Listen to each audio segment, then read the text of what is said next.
প্রিয় দর্শক সবাইকে শুভেচ্ছা জানিয়ে শুরু করছি নিউজ 24 এর সরাসরি সম্প্রচারিত স্বাস্থ্য বিষয়ক সাপ্তাহিক আয়োজন স্বাস্থ্য সংলাপ।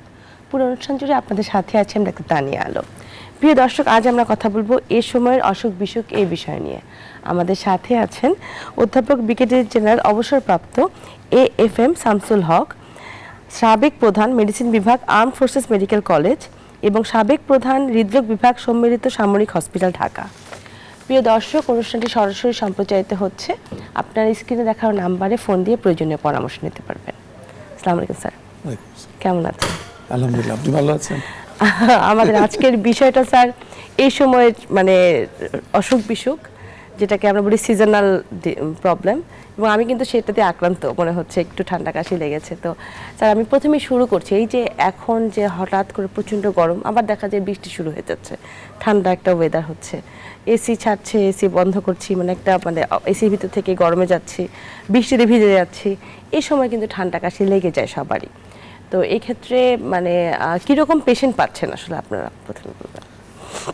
এখন তো গ্রীষ্মকাল চলছে, নতুন আবহাওয়া, এতে করে তীব্র তাপদাহ রয়েছে, পাশাপাশি বৃষ্টিও হচ্ছে, তাপমাত্রাও বেশি, উচ্চ আর্দ্রতা, সব মিলে একটি বৈরী পরিবেশ। এবং এই পরিবেশে ভাইরাস ব্যাকটেরিয়ার বলা যেতে পারে যে একটি সুবর্ণ সময়। তাদের গ্রোথ বা মাল্টিপ্লিকেশন খুব বেশি হয়, 2 থেকে 4, 4 থেকে 16 এই হারে ভাইরাস ব্যাকটেরিয়া বাড়তে থাকে। এবং এইগুলো প্রকৃতিতে এত বেশি পরিমাণে থাকে যে আমরা যদি একটু অনিয়ম করি এবং স্বাস্থ্য সুরক্ষার দিকে নজর না দেই, তাহলে আক্রান্ত হওয়ার সম্ভাবনা খুব বেশি। যেমন এগুলোর মধ্যে রয়েছে পানিবাহিত রোগ, রয়েছে বাতাসবাহিত রোগ এবং রয়েছে মশাবাহিত রোগ। এই সাঁড়াশি আক্রমণের মধ্যে আমরা আছি এখন এই বৈরী আবহাওয়ায়।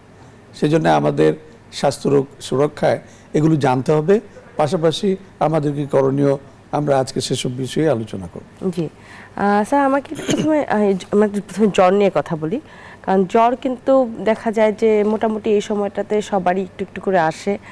তো এক একটা জ্বরের এক এক রকম, যেমন আমরা সময় কোভিডের জ্বর সম্পর্কে জেনেছি, ঠান্ডা কাশির সাথে জ্বর ছিল, আর ডেঙ্গু তো অনেকদিন ধরেই জানছি। তো এই যে এখন বৃষ্টি হচ্ছে, দেখা যায় মশাটা একটু বেড়ে যায় আবার কমে যাচ্ছে, সেক্ষেত্রে ডেঙ্গুর প্রভাবটা কেমন চলছে এখন? ডেঙ্গুর প্রভাব তো যেহেতু এডিস মস্কিটোর গ্রোথ হচ্ছে, বৃদ্ধি হচ্ছে এবং আবহাওয়াটা অনুকূল, সেই হিসাবে ডেঙ্গুর প্রাদুর্ভাব বাড়ছে। এখনও অত তীব্র হয়নি, তবে এটি একটি অশনি সংকেত দিচ্ছে। এবং মশা নিয়ন্ত্রণ খুবই জরুরি। মশাবাহিত রোগ হিসাবে যেহেতু এটি মশা নিয়ন্ত্রণ করলে এই রোগের প্রাদুর্ভাব থেকেও রেহাই পাওয়া যায়, কাজে এটি পরিবেশগতভাবে, পারিবারিকভাবে এবং যারা সরকারি ব্যবস্থাপনায় রয়েছেন সার্বিকভাবে সর্বত্র যদি উদ্যোগ নেওয়া হয়, তাহলে ডিজিজ কন্ট্রোল বা একে নিয়ন্ত্রণ রাখা সম্ভব। তো ডেঙ্গুর জ্বরের কথা যেটি বললেন, এই জ্বরটা তো আমরা অভ্যস্ত হয়ে গেছি, সন্দেহ নাই। যদিও এটা সিজনাল ভেরিয়েশন আছে, আউটব্রেক হয় বা প্রাদুর্ভাব হয়, কিন্তু কম বেশি কিন্তু এখন সারা বছরই আমরা ডেঙ্গি পাচ্ছি। তবে কিছু একটা পর্যায়ে দেখা যায় যে এমন চরম পর্যায়ে পৌঁছায় যেখানে প্রচুর প্রাণহানিও ঘটে, যেটি অত্যন্ত মর্মান্তিক ব্যাপার। এবং ডেঙ্গু হওয়ার পরে অনেকের দুর্বলতা কাটতে চায় না, তাদের ডেঙ্গুর পাশাপাশি চিকুনগুনিয়ারও আবির্ভাব ঘটে, তাতে করে জয়েন্ট পেইন থাকে, অনেকের স্বাভাবিক জীবনযাপনে তাদের জয়েন্টে এত ব্যথা থাকে যে সেগুলোতে যথেষ্টই কষ্ট হয়। এবং সহজে ব্যথার ওষুধে কিন্তু চিকুনগুনিয়ার সেই ব্যথা যেতেও চায় না, সামগ্রিকভাবে এটি ডিসেবিলিটি বাড়ায়। তো ডেঙ্গুর যে জ্বরটি, সেটির মধ্যে আমরা দেখতে পাবো যে অন্য জ্বর থেকে একটু ভিন্নতা রয়েছে, ভেরিয়েশন আছে। যেমন এতে যথেষ্ট পরিমাণে শরীর ব্যথা থাকে। সব ভাইরাল ফিভারেই ব্যথা বেশি হয়, শীত কাঁপুনি থাকতে পারে, কিন্তু ডেঙ্গুর ক্ষেত্রে এই শরীর ব্যথাটা বেশি। আর বিশেষ করে যদি তার সাথে কোমর ব্যথা এগুলো থাকে, তাহলে তো লক্ষণ অনেক স্পষ্ট হয়ে যায়। এবং টেস্ট করে একটি সমস্যা হচ্ছে যে অনেক ক্ষেত্রেই দেখা যায় যে পজিটিভ পাওয়া যায় না, কিন্তু তাদের মধ্যে আবার কিন্তু প্ল্যাটেলেট কাউন্ট কমে যায়। সেই ক্ষেত্রে টেস্ট কিটের কিছু ব্যাপার রয়েছে, আমরা কোন সময়ে টেস্ট করছি, ডেঙ্গি NS1 বা ডেঙ্গি অ্যান্টিবডি, টাইমিং বা এই সময়সূচিটা খুবই ইম্পর্টেন্ট। ভুল সময়সূচিতে টেস্ট করেও কিন্তু অনেক সময় পজিটিভ পাওয়া যায় না, সেই জন্য লক্ষণের উপরে অবশ্যই গুরুত্ব দেওয়া উচিত। এবং সবচেয়ে ইম্পর্টেন্ট যেটা, যে ডিহাইড্রেশন বা জলশূন্যতা ডেঙ্গুর জন্য মারাত্মক ঝুঁকি তৈরি করে।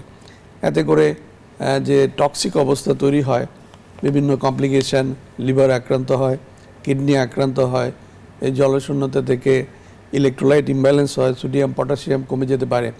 পাশাপাশি যেটি আরেকটি কমন সমস্যা সেটি হচ্ছে যে প্ল্যাটেলেট কমে যাওয়া। প্ল্যাটেলেট কমে যাওয়া এটি আমরা অবশ্য একসময়ে বাংলাদেশে যখন প্রথম ডেঙ্গি শুরু হয়েছিল তখন ভয়ঙ্কর পর্যায়ে ছিল। পরবর্তীতে এখন কিছু প্ল্যাটেলেটকে ধরে রাখার বা বাড়ানোর ঔষধও পাওয়া যাচ্ছে, যে জন্য এই কমপ্লিকেশনটি তুলনামূলকভাবে আগের চেয়ে অনেকটা নিয়ন্ত্রণে আছে। জি জি স্যার, বললেন যে পরীক্ষা নিরীক্ষা করার একটা সময় থাকে, সময় ঠিক মতন সময় না করলে রিপোর্টটা নেগেটিভ চলে আসে, সেক্ষেত্রে ডায়াগনোসিস করতে সমস্যা হয়।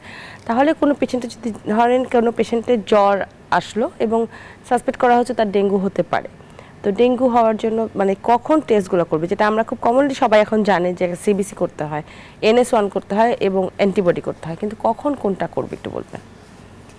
একেবারে যদি শুরুতে লক্ষণ চলে আসে, যদি সেটা সাধারণ সর্দি কাশি মনে হয় যে না সামান্য একটু জ্বর এবং সামান্য একটু শরীর ব্যথা, এর জন্য শুরুতেই যে টেস্টে যেতে হবে তা না। তবে যে সময়ে আমরা এপিডেমিক বা মহামারী হিসাবে দেখি কমিউনিটিতে বা সমাজে, সে সময় অবশ্য ঝুঁকি নেওয়া উচিত না। কিন্তু অন্যান্য সময়ে যখন লো প্রিভিলেন্স বা অল্প পরিমাণে ডেঙ্গি থাকে তখন একদিন অন্তত 2 দিন দেখা উচিত। দ্বিতীয় দিনে টেস্ট করা যেতে পারে যদি লক্ষণ স্পষ্ট হয়, তাহলে ডেঙ্গি NS1 অ্যান্টিজেন হচ্ছে সবচেয়ে ভালো টেস্ট, সেটির মাধ্যমে এটি ধরা পড়ে যায়। আর যদি দেখা যায় যে 4-5 দিন পার হয়ে গেছে, 6-7-এ পৌঁছে গেছে, তাহলে অ্যান্টি ডেঙ্গি অ্যান্টিবডিটা পজিটিভ হওয়ার সম্ভাবনা বেশি।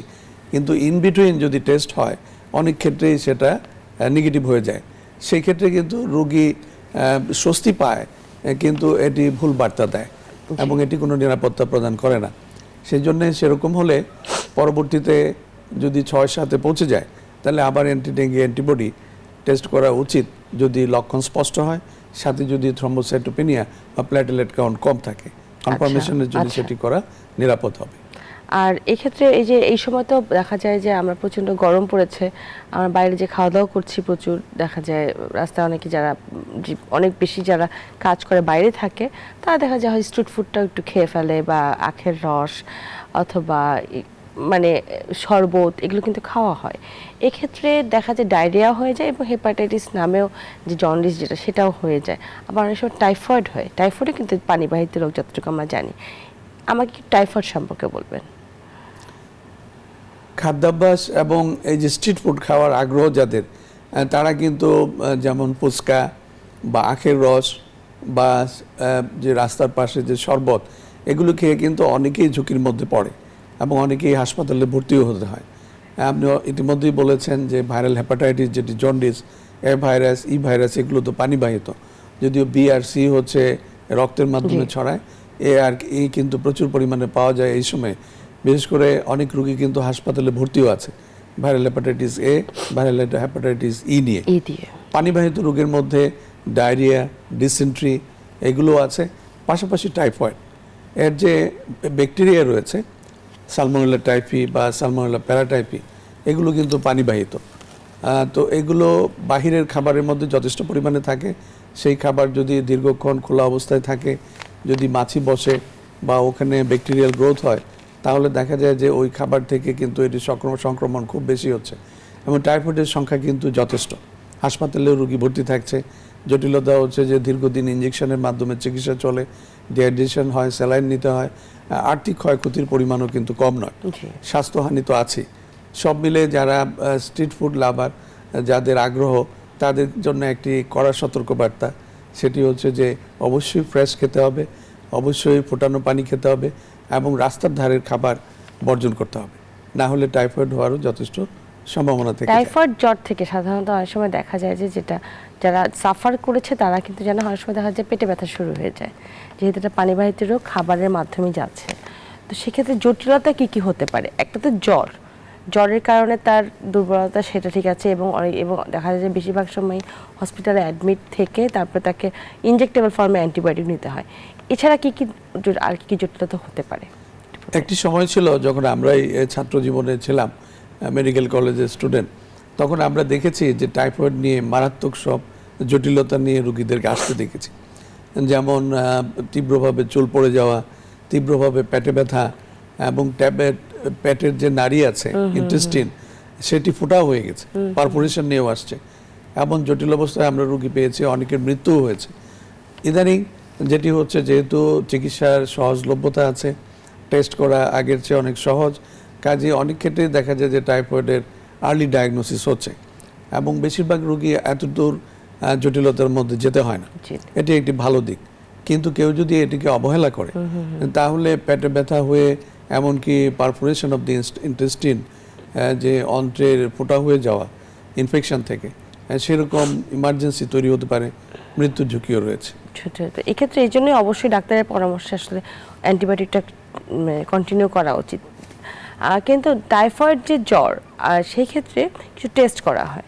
এই টেস্টগুলো কখন করা হয়? কারণ টাইফয়েড জ্বর তো অনেক দিন ধরে পেশেন্টরা থাকে এবং একটা প্যাটার্নে চলে, অনেক হাই ফিভার থাকে এবং কখনো নর্মাল আমরা জানি বেস লাইন টাচ করে না। তো সেক্ষেত্রে দেখা যায় যে আমরা কিছু কমন টেস্টের কথা জানি টাইফয়েডের জন্য, ভিটাল টেস্ট, কিন্তু যে ডেঙ্গুর মতো দেখা যায় যে টাইফয়েড টেস্টের একটা সময় থাকে, এই সময়ের মধ্যে করতে হয়, এভাবে এটা একটু বলবেন। অ্যাপ্রোপ্রিয়েট টাইমিং বা যে সময়টা আছে, সময়সূচি, সেটা খুবই ইম্পর্টেন্ট। এই ভুলের জন্যই কিন্তু রোগ নির্ণয় হয় না, সেই ক্ষেত্রে চিকিৎসাও জটিল হয়ে যায়। অনেক সময় ভুল ধারণা আসে যে না, ভিটাল টেস্ট বা টাইফয়েডের টেস্ট করা হয়েছে কিন্তু পজিটিভ হয়নি। এটা যদি খুব শুরুতে হয়, সাধারণত অ্যান্টিবডিগুলো তৈরি হতে সময় লাগে, দ্বিতীয় সপ্তাহ চলে যায়, 6-7 দিনের আগে তো সম্ভবই হয় না।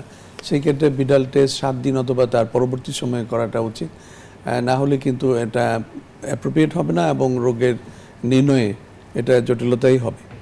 আর শুরুতেই কিন্তু ব্লাড কালচার করা সম্ভব, যেটি যে দ্বিতীয় দিন, তৃতীয় দিন যাই হোক, এই শুরুর দিকে কিন্তু ব্লাড কালচার সম্ভব। ব্লাড কালচার পেতে একটু সময় লাগে, কিন্তু যদি সেকেন্ড উইক হয় তাহলে তো ভিটাল টেস্টে পজিটিভ হওয়ার সম্ভাবনা বেশি। ব্লাড টেস্ট যদি কালচার হয় যে কোনো সময় করা যেতে পারে, আর্লিও করা যেতে পারে, কিন্তু ভিটাল টেস্টটি এত আগে করলে সেটি বিভ্রান্তি তৈরি করে। সেক্ষেত্রে অবশ্যই দেখা যাচ্ছে যে মানে যদি জ্বর আসে এবং জ্বরের প্যাটার্ন ডক্টররাই বুঝে, আসলে বাসায় তো অবজার্ভ করা। আর এক্ষেত্রে আমরা যেটা জানি যে এই সময় ডেঙ্গু হচ্ছে, টাইফয়েড হচ্ছে, তো সেক্ষেত্রে বাসায় যারা ট্রিটমেন্ট অনেকে নিতে অভ্যস্ত, প্রথম জ্বর হলে আমরা প্যারাসিটামল ট্যাবলেট খাই, তো সেক্ষেত্রে সাজেশন কি থাকবে রোগীদের জন্য? ডেঙ্গি ফিভার এবং টাইফয়েড ফিভার কিন্তু পারিবারিক শিক্ষা থাকলে কিছুটা বোঝা সম্ভব। যেমন ডেঙ্গিতে শীত কাঁপুনি দিয়ে বা বেশি জ্বর আসে, অনেক বেশি জ্বর আসে এবং খুব তীব্রভাবে শুরু থেকেই শুরু হয়, সাথে তীব্র শরীর ব্যথা, গিরা ব্যথা, কোমর ব্যথা, এই জিনিসগুলো কিন্তু টাইফয়েডে প্রমিনেন্ট হয় না। টাইফয়েডে একটি জ্বর চলতে থাকে, সাথে বমি থাকতে পারে, পেটে ব্যথা থাকতে পারে, দুর্বলতা থাকতে পারে, ইলেকট্রোলাইট ইমব্যালেন্স থাকতে পারে, কিন্তু তীব্র শরীর ব্যথা, কোমর ব্যথা এগুলো কিন্তু টাইফয়েডে হওয়ার কথা না। কমপ্লিকেটেড হলে তখন হতে পারে। কাজেই যে জ্বরই হোক, একটি সাধারণ নিয়ম হচ্ছে বা প্রাথমিক চিকিৎসা হচ্ছে যে ডিহাইড্রেশনকে কোনোভাবেই অ্যালাউ করা যাবে না, জলশূন্যতা যেন না হয়। জলশূন্যতা হলে বিভিন্ন জটিলতা চলে আসে, ইলেকট্রোলাইট ইমব্যালেন্স, লিভার, কিডনি এগুলো আক্রান্ত হয়। পাশাপাশি জলশূন্যতায় স্বাস্থ্যহানি হয়, প্রচণ্ড দুর্বলতা হয়, ব্লাড প্রেশার কমে যেতে পারে, মাথা ঘুরে পড়ে যেতে পারে, নানান ধরনের জটিলতা আসে। সেই ক্ষেত্রে প্রচুর পরিমাণে পানি খেতে হবে। এই সময় তো এমনিতেই গ্রীষ্মকালে পানি বেশি খাওয়ার কথা, কিন্তু যদি টাইফয়েড বা ডেঙ্গির লক্ষণ থাকে এবং বাসায় এমনভাবে পানি খেতে হবে যাতে তার ইউরিন যথেষ্ট পরিমাণে হয়। আচ্ছা। এবং এটা হাই কালার না, যেমন কড়া ইউরিন হচ্ছে সেরকম না। সেই ইউরিনের রং যদি পানির রঙের মতোই হয় তাহলে সন্তোষ প্রকাশ করা যেতে পারে যে পর্যাপ্ত পরিমাণে খাচ্ছে। এমন পরিমাণে খাবে যে তার প্রচুর ইউরিন হবে, এবং সেরকম যদি হাইড্রেশন লেভেলটা এবং জলীয় অংশ শরীরে পর্যাপ্ত পরিমাণে থাকে তাহলে তার দুর্বলতা হবে না, তার শরীরই কিন্তু ওই রোগ জীবাণুর বিরুদ্ধে লড়াই করতে পারবে। কিন্তু ডিহাইড্রেশন হয়ে গেলে রোগী ডিহাইড্রেশনের জন্য এমন দুর্বল হয় যে তখন তার নিজস্ব শক্তি থাকে না রোগের বিরুদ্ধে লড়াই করার। এই যে আমরা এখন কথা বলছি ডেঙ্গু, টাইফয়েড আর কোভিড, আমরা তো অনেকদিন ধরে কথা বলেছি, তবু জানতে চাচ্ছিলাম যে কোভিডের কি অবস্থা এখন পৃথিবীতে? স্পোরাডিক কেস আমরা যেটা বলি, আউটব্রেকের কোনো এভিডেন্স, মহামারীর কোনো এভিডেন্স এখন নাই। কিন্তু আমরা আগেই শুনেছি যখন করোনার শেষ পর্যায়ে, কোভিডের শেষ পর্যায়ে, যে এটা এখন নিউ নর্মাল। মানে হচ্ছে যে এটা আমাদের সমাজের সাথে 8-10টা রোগের মতোই সঙ্গী হয়ে গেছে, অনেকটা তাই। স্পোরাডিকভাবে সন্দেহ হলে টেস্ট করলে কিন্তু পজিটিভ হয় দু একটা, তবে সেরকম তীব্রতা পাওয়া যাচ্ছে না। যেমন সাধারণ ভাইরাল ফিভার, ফ্লু ফিভার, যেটা সহনশীল 2 দিন 3 দিন 5 দিন পরে এমনিতেই সেরে যায়, সবসময় যে অ্যান্টিবায়োটিকের প্রয়োজন হয় না, যদি 2-3 দিনের মধ্যে সেরে যায় চিকিৎসকের শরণাপন্ন হওয়ার প্রয়োজন হয় না। অনেক ক্ষেত্রে কোভিডটা ওই পর্যায়ে আছে। তবে যদি কারো ইমিউন সিস্টেম দুর্বল হয়, সেটা প্রেগনেন্ট লেডি হতে পারে, শিশু হতে পারে, অতি বৃদ্ধ হতে পারে, অথবা যাদের হার্ট ফেলিয়ার আছে, ডায়াবেটিস অনিয়ন্ত্রিত, অথবা কিডনি ডায়ালাইসিস পাচ্ছে, সেরকম দুর্বল রোগীদের মধ্যে যেহেতু ইমিউন সিস্টেম দুর্বল থাকে, তারা কিন্তু কোভিডে এখনও যথেষ্ট ঝুঁকির মধ্যে পড়তে পারে। সেক্ষেত্রে আমরা যে জ্বরগুলোর কথা বলছিলাম, যে ডেঙ্গু জ্বর, কোভিড, তারপরে টাইফয়েড জ্বর, জ্বরগুলো নিয়ে সিম্পল কোনো টেস্ট আছে নাকি, যে টেস্টটা একটা তো ডাক্তাররা দেখে বুঝবেনি যে তার কী ধরনের জ্বর হতে চাচ্ছে, সিম্পল কোনো টেস্ট আছে কিনা যেটা ডাক্তাররা কমন করলে বোঝা যায় যে পেশেন্ট এটা সাফার করছেন? একটা তো হচ্ছে যে আমরা যদি একটা সিবিসি টেস্ট করি, এটাতে কিন্তু ভাইরাল বা ব্যাকটেরিয়াল আমরা আলাদা করতে পারি। কারণ ব্যাকটেরিয়াল ডিজিজ হলে সেই ক্ষেত্রে শ্বেতকণিকাগুলো বেড়ে যায়, আর যদি ভাইরাল ফিভার হয় সাধারণত ওই চেঞ্জটা হয় না।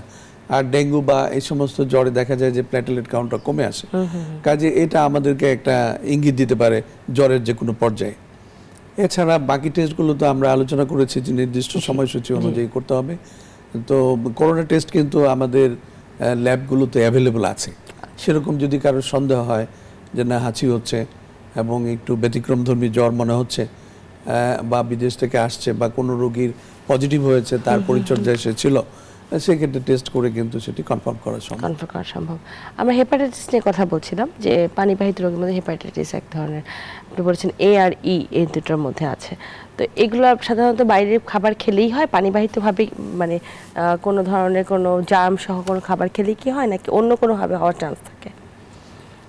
এআরই যদি ঘন বসতিপূর্ণ এলাকা হয়, বস্তি এলাকা হয়, যেহেতু ওখানে মানুষ খুব ঘনভাবে থাকে, এবং বাসায় বা যেখানেই হোক, রেস্তোরাঁয় যদি যে প্লেট গ্লাস বা এগুলো যে ব্যবহার করা হচ্ছে, সেগুলো যদি মাছি সেই ব্যাকটেরিয়াটি বহন করে নিয়ে, ভাইরাসটি বহন করে নিয়ে আসে, এ ভাইরাস ই ভাইরাস, তাহলে কিন্তু স্ট্রিট ফুড ছাড়াও হয়ে যাবে। আচ্ছা, সবসময় যে স্ট্রিট ফুড থেকেই হচ্ছে তা না, এটা একটা তো ইনফেকশন আছে ফ্যামিলি মেম্বারদের মধ্যে, যেহেতু এটা ইনফেকশাস ডিজিজ। যেমন বাচ্চাদের মধ্যে একজন যদি জন্ডিসে আক্রান্ত হয়, ভাইরাল হেপাটাইটিস, সে যে গ্লাসটা ব্যবহার করবে, সেই গ্লাসটা যদি তারই আরেকজন মেম্বার ব্যবহার করে, তাহলে কিন্তু এই ভাইরাসটা তার মধ্যে চলে যাবে। আচ্ছা, একই সাথে এখন কিন্তু চিকেন পক্সও পাওয়া যাচ্ছে। আচ্ছা, একই পরিবারে কিন্তু চিকেন পক্স ঢুকলে দেখা যাচ্ছে যে সব শিশুই কম বেশি আক্রান্ত হচ্ছে। আমরা এটা জানি যে চিকেন পক্স তো একবারই হওয়ার কথা, যেহেতু পার্মানেন্ট ইমিউনিটি দেয়। যদি তার ইমিউন সিস্টেম দুর্বল না হয়, তাহলে দ্বিতীয়বার হওয়ার কথা না। তো এটা হয়ে গেলে তার জন্য সেফ, কিন্তু অনেকের বেলায় দেখা যায় বিভিন্ন জটিলতাও হয়। তবে বাজারে তো ভ্যাকসিনও আছে। শিশুদের চিকেন পক্স আক্রান্ত হওয়ার আগেই যদি সেই ভ্যাকসিন দিয়ে দেওয়া হয়, তাহলে তো আর তার চিকেন পক্স হওয়ার ঝুঁকি থাকে না। বিশেষ করে স্কুল চিলড্রেনদের মধ্যে এটা একটা বড় সমস্যা, চিকেন পক্স। আর চিকেন পক্স তো হাইলি ইনফেকশাস, এটা তো ছড়ায় হাঁচি টাচির মাধ্যমে, বায়ুবাহিত রোগ বলতে পারি। সেই ক্ষেত্রে এটা অবশ্যই পাঠানো উচিত না স্কুলে। এবং অনেক সময় যদি ওই যে ভেসিকুলার যে ইরাপশনটা হয়, চিকেন পক্সের যে ফুসকুড়িগুলো হয়, সেগুলো যদি খুব স্পষ্ট না হয়, সংখ্যায় বেশি না হয়, অনেক মা কিন্তু সেটা বুঝতেও পারেন না। বাচ্চা কিন্তু ক্লাসও করছে, আর এর মাধ্যমে কিন্তু সে ক্লাসেও ছড়িয়ে দিচ্ছে। কাজে চিকেন পক্স, ভাইরাল হেপাটাইটিস, এগুলো যেহেতু যথেষ্ট ইনফেকশাস, কাজে সে অবস্থায় বাচ্চাদের স্কুলে যাওয়া উচিত না, এবং এমপ্লয়ীদেরকেও ওই সময় রেস্টে সুস্থ থাকা পর্যন্ত, না হওয়া পর্যন্ত তাদেরকে রেস্টে থাকা উচিত, যাতে অন্যদের মধ্যে এই রোগটা না ছড়ায়। আমরা আরো কিছু কথা বলবো একটা বিরতির পর এসে। ফিরছি ছোট্ট একটা বিরতিতে, স্বাস্থ্য সংলাপের সাথেই থাকুন। বিরতির পর আবারও স্বাগত জানাচ্ছি স্বাস্থ্য সংলাপে। আজ আমরা কথা বলছি এই সময়ের অসুখ বিসুখের বিষয় নিয়ে। আমাদের সাথে আছেন অধ্যাপক ব্রিগেডিয়ার জেনারেল অবসরপ্রাপ্ত AFM শামসুল হক স্যার। স্যার, বিরতিতে যাবার আগে কিন্তু আমরা অনেকগুলো বিষয় নিয়ে আলোচনা করলাম। এখন একটু জানতে চাচ্ছি, এই যে ঠান্ডা কাশি, শ্বাসনালীর যে সমস্যাগুলো হয়, এগুলো কিন্তু সিজনাল অ্যাটাক হিসেবে আসে। কি কি ধরনের পেশেন্ট পান স্যার? এই সিজনাল বা মৌসুমি যে রোগের আক্রান্তগুলো হচ্ছে রোগীরা, এর মধ্যে কিন্তু এটি সবচেয়ে বেশি সংখ্যায়। হাসপাতালগুলোতে আমরা যদি আউটডোরের দিকে খেয়াল করি, শিশুরা, বৃদ্ধরা বা যে কোনো বয়সের মানুষের কিন্তু যথেষ্ট ভিড়, সর্দি, কাশি, শ্বাসকষ্ট এগুলো। এটা সাধারণত আমাদের যে রেসপিরেটরি ট্র্যাক্ট বা শ্বাসনালী বা শ্বাসতন্ত্র আছে সেটির ইনফেকশন। এটি ভাইরালও হতে পারে, ব্যাকটেরিয়ালও হতে পারে, তবে ভাইরাল ইনফেকশনই বেশি। তো এটিকে আমরা ঠান্ডাজনিত এটিকে কলিজা বলা হয়। এছাড়াও কমন কোল্ডও বলা যেতে পারে। পাশাপাশি এটি অ্যাডেনোভাইরাস এবং অন্যান্য ভাইরাস দিয়ে সাধারণত হয়ে থাকে। ইনফ্লুয়েঞ্জা ভাইরাসের যদি সংক্রমণ হয় সেটির সিমটমগুলো একটু বেশি হয়। ইনফ্লুয়েঞ্জা ভাইরাসও কিন্তু এই সময়ে বেশ পাওয়া যায়। এটি আমাদের একেবারে সর্দি, হাঁচি এগুলো থেকে শুরু করে আরও কিন্তু বড় রোগও তৈরি করতে পারে। যেমন তৈরি করতে পারে টনসিলাইটিস, ব্রঙ্কিওলাইটিস, নিউমোনিয়া, ফেরিনজাইটিস। খুবই কষ্টকর। বিশেষ করে যদি ফেরিনজাইটিস হয় তাহলে তো প্রচণ্ড খুসখুসি, প্রচণ্ড গলা ব্যথা এগুলো হতে পারে। যদি ভাইরাল হয় নির্দিষ্ট মেয়াদের আগে তো সারেও না। ব্যাকটেরিয়াল হলে হয়তো অ্যান্টিবায়োটিক কোর্সের মাধ্যমে একটু সঠিকভাবে সঠিক সময়ে এটি নিয়ন্ত্রণে আনা সম্ভব। তো এগুলো সাধারণত ঠান্ডার কারণেও হয়। যেমন এই খরতাপে, তীব্র তাপদাহে দেখা যাচ্ছে যে আবার অনেকে বৃষ্টিতেও ভিজে, কেউ বিপদে পড়ে বা কেউ শখে, উভয় ক্ষেত্রেই কিন্তু জটিলতা বাড়ে। এছাড়া যে শরীরের ঘাম, তারপরে আবার এসিতে যাওয়া, বাতাস, এগুলো সব মিলে কিন্তু এই ঠান্ডা জ্বরগুলো তাড়াতাড়ি চলে আসে। আর যেহেতু ভাইরাস, ব্যাকটেরিয়া এই সময়ে যথেষ্ট পরিমাণে প্রকৃতির মধ্যে বিরাজ করছে, আর বিশেষ করে যেহেতু এগুলো বায়ুবাহিত বা এয়ার ড্রপলেটের মাধ্যমে হয়, কাজে এটি ক্লাসে বা অফিসে বা মার্কেটে, বাজারে, হাটে ঘাটে যেখানেই হোক, কাছাকাছি যারা হাঁচি কাশির কাছাকাছি থাকে তাদের মধ্যে কিন্তু সহজেই সংক্রমণটা পৌঁছে যায়। তো এর মধ্যে ইনফ্লুয়েঞ্জা যদি ফুসফুসকে আক্রমণ করে তাহলে কিন্তু এটা যথেষ্ট তীব্রতা হতে পারে। আর বিশেষ করে বয়স্ক যারা, তাদের মধ্যে কিন্তু নিউমোনিয়া হওয়ার, নিউমোকক্কাল নিউমোনিয়া, ইনফ্লুয়েঞ্জা নিউমোনিয়া এগুলো হওয়ার খুব প্রবণতা থাকে এবং তাদের জীবনের ঝুঁকিও তৈরি করে। যারা ডায়ালিসিস রোগী, যারা হার্ট ফেইলারে আছে, হার্টের দুর্বলতা প্রচণ্ড, কার্ডিওমায়োপ্যাথি, ডিসিএম এই ধরনের বড় বড় রোগ যাদের আছে, হার্ট খুবই দুর্বল, তাদের কিন্তু মৃত্যুর অনেকগুলো কারণ হচ্ছে, এর মধ্যে এগুলো খুব গুরুত্বপূর্ণ। হঠাৎ করে তীব্র জ্বর আসা, রেসপিরেটরি ট্র্যাক্টের ইনফেকশন হয়ে, শ্বাসকষ্ট হয়ে তাদের মধ্যে কিন্তু কিছু মৃত্যুও ঘটে যায়। কাজে বয়স্ক যারা, তাদের কিন্তু ভ্যাকসিন নেওয়া উচিত। যেমন ইনফ্লুভ্যাক্স ভ্যাকসিন আছে, এটির মাধ্যমে ইনফ্লুয়েঞ্জা প্রতিরোধের ব্যবস্থা নেওয়া উচিত। নিউমোকক্কাল ভ্যাকসিন আছে, তা দিয়ে নিউমোনিয়ার প্রোটেকশন নেওয়া উচিত। বয়স্কদের, যাদের বয়স অনেক বেশি এবং যারা বিভিন্ন রোগে আক্রান্ত, যদি ডায়াবেটিস থাকে তাহলে তো তাদের রোগ প্রতিরোধ ক্ষমতা কম থাকে। সেই বয়স্কদেরকে 70-80 বছর বয়স বা যদি রোগ থাকে তাহলে তো আরও আগেই এগুলো দেওয়া যেতে পারে। তো এই জিনিসটার প্রতি আমাদের গুরুত্ব দেওয়া উচিত। পরিবারের যারা সিনিয়র সিটিজেন তাদেরকে ভ্যাকসিনেট করা উচিত। আমাদের সাথে দর্শক আছেন একজন। দর্শক, আপনার পরিচয় দিয়ে প্রশ্নটি করুন। আসসালামু আলাইকুম। ওয়ালাইকুম সালাম। আমি মোহাম্মদ মুজাহিদ হোসেন বলছি, রাজশাহী থেকে। জি, প্রশ্নটি বলুন। আমি বাচ্চা আসলাম, চাকরি করি, প্রাইভেট ব্যাংকে চাকরি করি। তো এখানে হঠাৎ আমি লাইভটা দেখলাম, লাইভটা দেখে মানে একটু দর্শক, আপনার টেলিভিশনের ভলিউমটা বন্ধ করে নিন না, কথাতে একটু ডিস্টার্ব হচ্ছে। স্পষ্ট। আচ্ছা, আমার এখন প্রশ্ন হলো যে গত 2 সপ্তাহ আগে আমার বয়স 3 বছর 7 মাস, তার জ্বর হয়েছিল। তো জ্বর 7 দিন পর পরীক্ষা করলাম, তো সম্ভবত টাইফয়েড, তারপরে আপনার ডায়রিয়া। তো চিকিৎসা করলাম, অ্যান্টিবায়োটিক দেওয়ার পরে আমার ছেলেটা এখন মোটামুটি সুস্থ। কিন্তু আমি যেটা মেন সমস্যা শুরু করি যে আমার বেবি, ওই তো ব্রেস্ট ফিডিং পাইনি, ওর মায়ের কাছ থেকে বুকে দুধ পাইনি। সবসময় প্রায় মানে অসুখ, মানে ব্লাড ইনফেকশন, মানে এটা সবসময় মানে জ্বর, প্রত্যেক বছরে ও ব্লাড ইনফেকশন হয় এবং অ্যান্টিবায়োটিক ইনজেকশন দিয়ে যায় ওর জ্বরটাকে থামাতে হয়।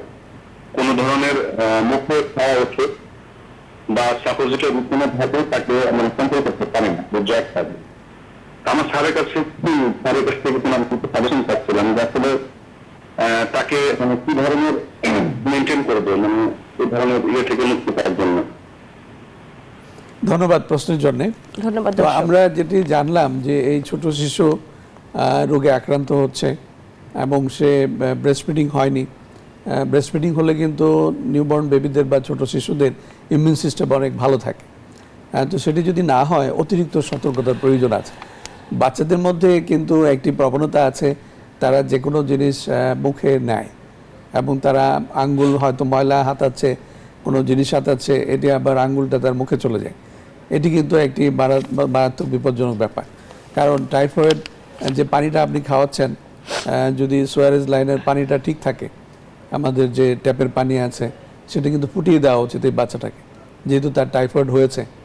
তো সেই জন্যে এই বাচ্চাকে আমার মনে হয় যে একটু ফোটানো পানির মধ্যে রাখা উচিত, যেহেতু একবার যদি জ্বর হয় অ্যান্টিবায়োটিক ইঞ্জেকশন পাওয়ার পরে কিন্তু তার দুর্বলতা যথেষ্ট থাকে। আর তার উপরে যদি আবারও আক্রমণ হয় বা সংক্রমণ হয়, তাহলে কিন্তু তখন রোগীর অবস্থা বেশ আরও জটিলতার মধ্যে পড়ে। কাজে দ্বিতীয়বার যেন সংক্রমণের জন্য না যায় সেজন্যে তাকে একটু ফুটিয়ে পানি খাওয়ান, আর তাকে ওই আঙ্গুলগুলো যেন হচ্ছে মুখে না দেয় সেদিকে খেয়াল রাখবেন। আর খাবার তাকে বাসি খাবার দেওয়া যাবে না। যদি ফ্রুটস দেন, খোলা অবস্থায় আছে এমনটি দিবেন না। অবশ্যই একটু জুস দিলে বা যাই দেন সেটা ফ্রেশ হতে হবে। অর্থাৎ পানিবাহিত রোগ বা খাবারবাহিত রোগ সেগুলো যেন ফ্রেশ হয়, জীবাণুমুক্ত হয়। আর যেগুলো বায়ুবাহিত, যাদের হাঁচি কাশি হচ্ছে তাদের কোলে যেন সে না যায়, আর যেন মশা না কামড় দেয়। কারণ পানিবাহিত রোগ, বায়ুবাহিত রোগ, মশাবাহিত রোগ, এই তিনটা ধারায় যদি আমরা প্রোটেকশন নেই, তাহলে তো বেবির অন্তত এই তিন ধারার রোগ থেকে মুক্ত থাকার কথা। ধন্যবাদ। আমরা শ্বাসনালীর সমস্যার কথা বলছিলাম, যে এই সময় যেটা হচ্ছে, একটা হচ্ছে অ্যাজমা, যেটা আমরা হাঁপানি বলি। তো এই পেশেন্টরা আমরা যতদূর জানি যে দেখা যায় যে অ্যাজমা একটা ছোট বয়সে যাদের অ্যালার্জি থাকে তাদের অ্যাজমাটা কন্টিনিউ করতে পারে, বা হঠাৎ করে বড় বয়সে হতে পারে। অ্যাজমার ভ্যারিয়েন্টগুলো কী কী আমাকে বলবেন? অ্যাজমা যাদের হয় তাদের একটা পারিবারিক ঐতিহ্য থাকে। অনেকের বেলায় দেখা যায় যে বাবা মা বা নানা নানি, দাদা দাদি অথবা ভাই বোনের মধ্যে রয়ে গেছে, পাওয়া যায়, তাহলে তার একটু সম্ভাবনা বেশি থাকে। দ্বিতীয়ত হচ্ছে জেনেটিক্যালি যদি কারো অ্যালার্জি লেভেলটা বেশি থাকে, যে তার প্রবণতা থাকে, তাদের মধ্যে অনেকেরই আবার আমাদের যেগুলো খেয়াল রাখতে হবে যে ফুড অ্যালার্জি, ডাস্ট অ্যালার্জি, আর হচ্ছে খাবারের অ্যালার্জি, যেগুলো ফুড, ডাস্ট অ্যান্ড কোল্ড, এই তিনটার দিকে আমাদের নজর দিতে হবে। যদি দেখা যায় খুঁজে বের করতে হবে যে তার কিসে অ্যালার্জি আছে, সেটা কি বেগুন, চিংড়ি, ইলিশ, গরুর মাংস, ডিম, এগুলোর মধ্যে থাকে। তবে সবচেয়ে বেশি পাওয়া যায় বেগুন এবং ইলিশে বেশি পাওয়া যায় অ্যালার্জি প্রবণতা। অনেকের ঠান্ডা পানি খাওয়ার প্রবণতা আছে, অনেকের ডাস্টে কাজ করতে হয় যেমন ফ্যাক্টরিতে, তাদের মধ্যে সহজেই রেসপিরেটরি ট্র্যাক্ট ইনফেকশন অথবা অ্যাজমা, সিওপিডি এগুলো তৈরি হয়। অ্যাজমা যদি পূর্ব থেকে না থাকে, কিন্তু তার যদি প্রবণতা থাকে যে ফ্যামিলি মেম্বারদের মধ্যে ছিল, তাহলে কখনো নিউমোনিয়া বা রেসপিরেটরি ট্র্যাক্ট ইনফেকশন এগুলো থেকেও কিন্তু সাময়িকভাবে তার অ্যাজমার লক্ষণ আসে। যদি শ্বাসতন্ত্রের আমরা যেটা ব্রঙ্কোস্পাজম বলি বা হুইজ বা সেই ধরনের শব্দ থাকে, অথবা স্টেথোস্কোপে যদি সে ধরনের শব্দ পাওয়া যায়, তাহলে বুঝতে হবে যে তার আপাতত অ্যাজমার লক্ষণ আসছে। তো সেক্ষেত্রে সুচিকিৎসা পেলে অনেকেরই হয়তো ভালো থাকা সম্ভব। আবার অনেকেরই দেখা যায় যে না, এটা ক্রনিক অ্যাজমাই হচ্ছে, সেক্ষেত্রে তো তার 12 মাসেই ওষুধের প্রয়োজন, এমনকি ইনহেলার ব্যবহারের প্রয়োজন হতে পারে। তবে অনেক ক্ষেত্রেই দেখা যায় যে রুগীদের ভালোই থাকে, কিন্তু ডাস্ট অ্যালার্জি, কোল্ড অ্যালার্জি বা ফুড অ্যালার্জির কারণে অথবা কোনো ভাইরাসের সংক্রমণের কারণে এক্সাজারবেশন হয়, তখন তাকে তো সেই হিসাবে প্রোটেকশন নিতে হবে, বাড়তি ওষুধের প্রয়োজন হবে। ডিজিজ কন্ট্রোল হলে তখন হয়তো অল্প করে ওষুধ খেলে অথবা ব্যবহার করলে ভালো থাকা সম্ভব। আমরা আরও কিছু কথা বলবো এটা বিরতির পর এসে। ফিরছে ছোট্ট একটা বিরতিতে, স্বাস্থ্য সংলাপের সাথেই থাকুন।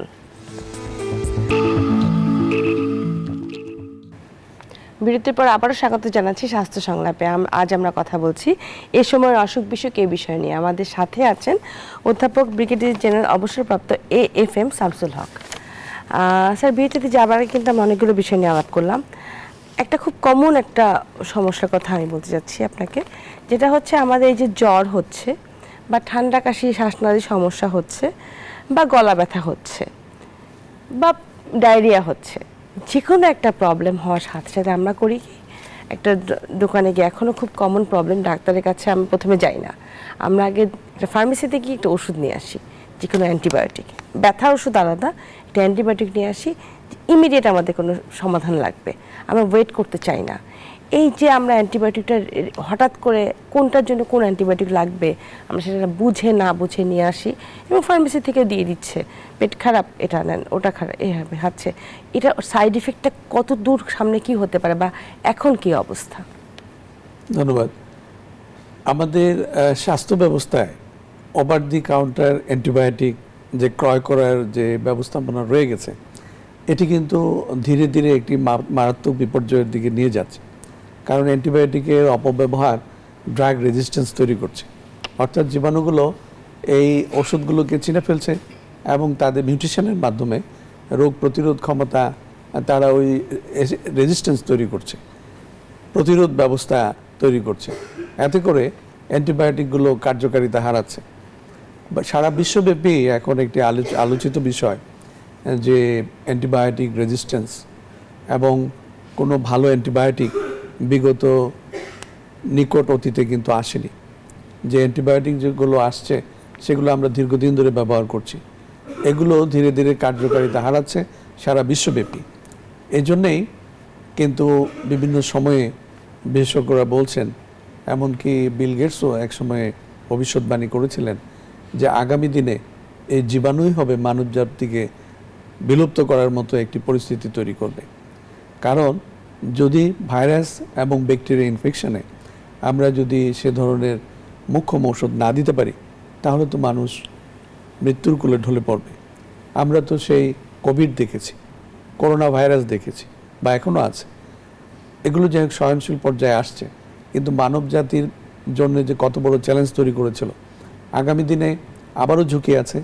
ডব্লিউএইচওর বিভিন্ন ফোরকাস্ট আসে, বিভিন্ন ভাইরাস মাথাচাড়া দেয়। কাজেই আমাদের কিন্তু এই বিষয়গুলোর প্রতি খুবই যত্নশীল হতে হবে। পারিবারিকভাবে দেখা যায় অনেক সময় একদিন দুই দিনের জ্বরের মধ্যেই ফ্যামিলি মেম্বারদের জন্যে পরিবারের যিনি কর্তা তিনি অ্যান্টিবায়োটিক কিনে নিয়ে আসেন, ওভার দি কাউন্টার পাওয়া যাচ্ছে, কিন্তু এটি কিন্তু মোটেই একটি ভালো প্র্যাকটিস না। এর মাধ্যমে যে এই শিশু বা যেই ব্যবহার করছে অ্যান্টিবায়োটিক, তারও ভবিষ্যতে এইগুলো বারবার ব্যবহার করার ফলে কার্যকারিতা হারিয়ে যেতে পারে। পাশাপাশি সামগ্রিকভাবে ড্রাগ রেজিস্ট্যান্স যেটি তৈরি হচ্ছে, যেটি মানব জাতির জন্য একটি বড় চ্যালেঞ্জ, এটি কিন্তু আমাদের ইনডাইরেক্টলি হচ্ছে। যেমন ফিশারিজেও কিন্তু অ্যান্টিবায়োটিকের ব্যবহার আছে, পোলট্রিতেও অ্যান্টিবায়োটিকের ব্যবহার আছে। সেগুলো কিন্তু আমরা যখন খাই তখন পরোক্ষভাবে আমাদের মধ্যে সেই অ্যান্টিবায়োটিকগুলো ঢুকে। ইদানিং দেখা যাচ্ছে যে ইউটিআই বা ইউরিনারি ট্র্যাক্ট ইনফেকশনে অ্যান্টিবায়োটিক খুঁজে পাওয়াই কঠিন হয়ে যাচ্ছে। মুখের অ্যান্টিবায়োটিকে কাজ করছে না বেশিরভাগ ক্ষেত্রে। এই ছোট একটি ইউটিআইয়ের জন্যও কিন্তু দেখা যাচ্ছে যে অনেক সময় ইনজেকশনে যেতে হচ্ছে, কারণ ড্রাগ রেজিস্ট্যান্স বাড়ছে। এভাবে অযৌক্তিকভাবে অ্যান্টিবায়োটিকের অপব্যবহার শুধু ব্যক্তি নয়, মানব জাতির জন্য সমস্যা তৈরি করছে। কাজে অ্যান্টিবায়োটিক অবশ্যই চিকিৎসকের নিয়ন্ত্রণে থাকা উচিত, যে কখন দিতে হবে, আদৌ লাগবে কিনা। যদি ভাইরাল ইনফেকশন হয় তাহলে তো অ্যান্টিবায়োটিকের প্রয়োজন নেই। যেমন একটি প্রবাদ বাক্য আছে যে ভাইরাল ইনফেকশন হলে ওষুধ খেলে 7 দিন, না খেলে 1 সপ্তাহ লাগবে ভালো হতে। তো কথাটি কিন্তু ভুল না, আসলে ধৈর্য ধরে এবং যদি হাইড্রেশন লেভেল ভালো রাখা হয়, কিছুটা সিমটোম্যাটিক ট্রিটমেন্ট চলে, তাহলে কিন্তু অ্যান্টিবায়োটিকে যাওয়ার দরকার নেই। কখন হতে পারে, যেমন একটা ইনফ্লুয়েঞ্জা ইনফেকশন, তীব্র কাশি হচ্ছে, এই কাশির মাধ্যমে কিন্তু তার সেকেন্ডারি ইনফেকশন হতে পারে, সেটা ব্লাড রিপোর্টে অনেক সময় ইঙ্গিত পাওয়া যায়। সেরকম বিশেষ ক্ষেত্রে হয়তো ভাইরাল ইনফেকশনেও অ্যান্টিবায়োটিকের প্রয়োজন হতে পারে যখন সেকেন্ডারি ইনফেকশন প্রমাণিত হয়। তা না হলে যথেচ্ছারভাবে অ্যান্টিবায়োটিকের ব্যবহার সামগ্রিকভাবেই একটি অত্যন্ত বিপর্যয় তৈরি করতে পারে। স্যার, আমরা অনুষ্ঠানে একদমই শেষ পর্যায়ে চলে এসেছি, আপনি আমাকে খুব সংক্ষেপে বলবেন। আমরা সব বিষয় নিয়ে আলাপ করলাম, এই সময় কি কি সমস্যা হতে পারে, কি কি করণীয়? করণীয় যদি আমরা নির্ধারণ করতে চাই, তাহলে আমাদের লক্ষ্য রাখতে হবে এই যে মৌসুমি রোগগুলো, অসুখ বিসুখগুলো যে মহামারী আকারে ছড়াচ্ছে, প্রাদুর্ভাব হচ্ছে, এগুলো হয় বায়ুবাহিত, না হলে পানিবাহিত, না হলে মশাবাহিত। তাহলে আমরা যেন বাচ্চাদের বা ফ্যামিলি মেম্বারদের মশা যেন না কামড়ায় সেদিকে প্রোটেকশন নিতে হবে। দিনের বেলায় যে মশা, সেটি কিন্তু ডেঙ্গু মশা, এডিস মস্কিটো দিয়েই হয়। কাজেই দিনের বেলায় শুতে গেলে অবশ্যই মশারি খাটানো উচিত। বাচ্চাদের যেন ওইভাবে মশা না কামড়াতে পারে সেদিকে প্রোটেকশন রাখতে হবে, পরিবেশকে মশামুক্ত রাখতে হবে, পানিবাহিত যেন যখন তখন যেখানে পানি পাওয়া যাচ্ছে সেটা হবে না, নিরাপদ পানি খেতে হবে, স্ট্রিট ফুডকে অবশ্যই সতর্কতার সাথে ব্যবহার করতে হবে যেন এটা ফ্রেশ হয়, গরম হয়, শুধুমাত্র সেই ক্ষেত্রেই ব্যবহার করা যেতে পারে।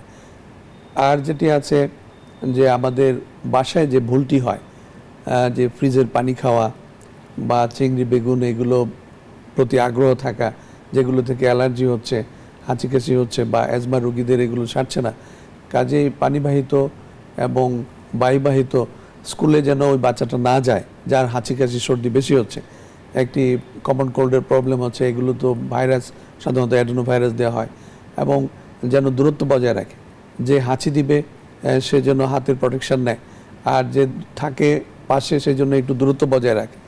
এগুলো যদি আমরা ব্যারিয়ারগুলো খেয়াল রাখি, বিশুদ্ধ পানি এবং বিশুদ্ধ খাবার খাই এবং মশা থেকে নিরাপদ দূরত্বে থাকি, মশা নিয়ন্ত্রণের চেষ্টা করি।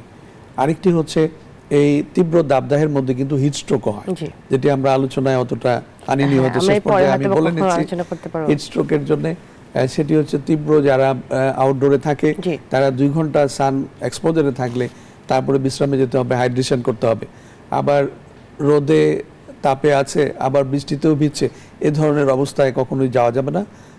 রোদ থেকে দূরে থাকতে হবে, ছায়ার মধ্যে। আর যারা ভালনারেবল, বিশেষ করে খুব বয়স্ক শিশু, তাদেরকে ছায়ার মধ্যে রাখতে হবে। যদি গর্ভবতী মা হয় তাদেরকে অবশ্যই ডিহাইড্রেশন, সোয়েটিং এগুলো অ্যাভয়েড করে চলতে হবে। স্যার, আপনাকে অনেক ধন্যবাদ আমাদের অনুষ্ঠানে আসার জন্য এবং দর্শকদের প্রয়োজনীয় পরামর্শ দেওয়ার জন্য। আপনাকেও ধন্যবাদ, দর্শক শ্রোতাদেরকেও ধন্যবাদ। দর্শক দেখছিলেন স্বাস্থ্য সংলাপ, আজ এখানেই শেষ করছি। আশা করি আগামী অনুষ্ঠানে আবারও দেখা হবে অন্য কোনো বিষয় নিয়ে। সেই পর্যন্ত ভালো থাকবেন, সুস্থ থাকবেন।